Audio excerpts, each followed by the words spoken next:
the passing of an American statesman, former Secretary of State Colin Powell. And the outpouring of grief over his passing was, a reminder of who we could be as Americans, with one notable exception, by the name of Donald J. Trump.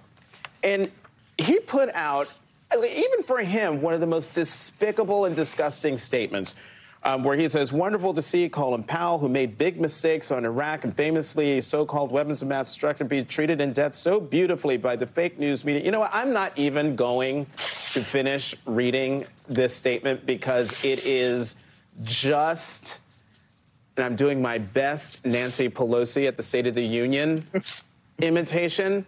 Steve, we're going to close out this segment with you in 1 minute. Talk about Colin Powell. And how Americans should revere the passing of this man. He is a titanic figure in the history of the 20th century, and he is the only public servant, the only statesperson that this country has produced in the back half of the century who has any claim to rival the great statesman George Marshall. Colin Powell was part of an officer class that rebuilt the American military in the aftermath of the Vietnam War, making it the most respected institution in the history, the most respected institution in the country. He was the youngest chairman in the history of the Joint Chiefs, the first black chairman, the first black national security advisor, the first black Secretary of State. His life was one of firsts. When we think about Colin Powell's life, it's worth pondering, where did such a man as this come from? And the answer is from Jamaica.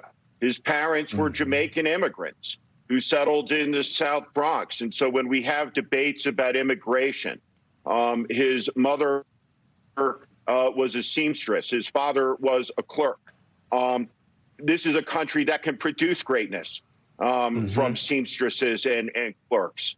And so this man's life, which straddled through an age where thousands of nuclear weapons were on hair trigger in the Cold War, his role in making the world safer, taking a giant step back from nuclear destruction, the role he played with wise counsel as the Cold War ended and the Berlin Wall fell.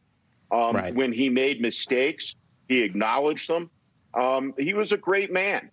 And the greatness of the man is not diminished by the country's biggest loser and greatest disgrace, proving yet again truly that there is no bottom for him. That says a lot about Donald Trump. It says nothing about General Powell. And lastly, I said to my 15-year-old son this week, and General Powell has been removed, from the day-to-day events of his life. And I said, that guy, so you see him?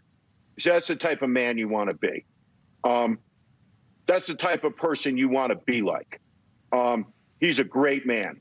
And no one in the next 5,000 years, if human beings make it, is ever going to say that about Donald Trump. And I suppose that's the difference between the two of them.